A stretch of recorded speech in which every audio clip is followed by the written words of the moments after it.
સહજ ન્યૂઝ. મોટા દેવળિયા ગામે વરસાદી પાણીના નિકાલ મુદ્દે રહેવાસીની ગ્રામ પંચાયત સામે રજૂઆત. તલાટી કમ મંત્રી પર અશોભનીય વર્તનના થયા આક્ષેપ. નમસ્કાર, સહજ ન્યૂઝ સાથે હું છું ગોપાલ ભેસાણીયા. દેવમુરારી રજનીભાઈ ભરતભાઈએ વરસાદી પાણીના નિકાલ અંગે ગંભીર સમસ્યા ઊભી થતાં ગ્રામ પંચાયત સમક્ષ લેખિત તેમજ મૌખિક રજૂઆત કરી યોગ્ય નિકાલની માંગ ઉઠાવી છે.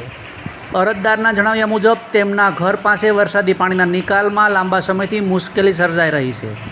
ગામના કેટલાક લોકોએ રસ્તા ઉપરથી થતો પાણીનો કાયદેસરનો નિકાલ પુરાણ કરી બંધ કરી દીધો હોવાનું જણાવ્યું છે.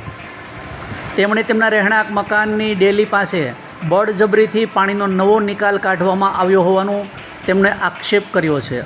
અરજદારના જણાવ્યા મુજબ વરસાદી પાણીના નિકાલ માટે ભગા લાખાના નાકા મારફતે બાબુભાઈના નવેડામાં થઈ હોકડા સુધીનો કાયદેસર માર્ગ પહેલેથી ઉપલબ્ધ હતો, પરંતુ હાલ તે માર્ગ બંધ કરી દેતા તમામ પાણી તેમના મકાન તરફ વળતું થયું છે, જેના વરસાદી દરમિયાન ઘરમાં પાણી ઘૂસી જવાની પરિસ્થિતિ ઊભી થઈ રહી છે.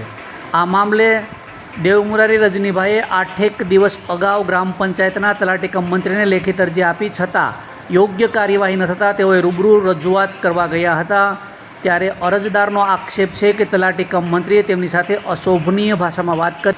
અરજદારે વધુ જણાવ્યું હતું કે હાલ ચોમાસાની ઋતુ શરૂ થવાથી તેમના ઘરમાં પાણી ઘૂસી જવાની ભીતિ છે, જેના કારણે ઘર વખરી તેમજ વ્યવસાય માટેના સાધનો ભીંજાઈ આર્થિક નુકસાની થવાની શક્યતા છે.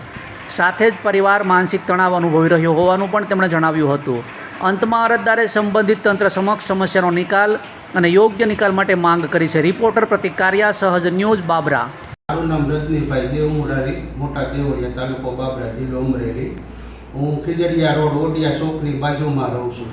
તો આપણે જે છેલ્લા 4 વર્ષથી પાણીનો પ્રશ્ન છે, તો તેના વિશે આપ શું કહેવા માગો છો? એના માટે મેં ઘણી અરજી કરેલી. સરપંચને રૂબરૂ મળેલો, ત્યાર પછી મંત્રી સાહેબને અરજી આપેલી, ટીડીઓ સાહેબને આપેલી અને લાઠી પ્રાંતમાં આપેલી, પછી કલેક્ટર સાહેબને આપેલી, સાંસદને રજૂઆત કરી અને જનકભાઈ તળાવિયાને રૂબરૂ ફોન ઉપર વાત કરેલી, છતાંય કાંઈ કામનો નિકાલ થયેલો નથી. તો આપ અત્યારે તંત્ર પાસે શું અપેક્ષા રાખો છો? વહેલી તકે કામગીરી થાય એ બાબતે અમે ધ્યાન દોરી છીએ.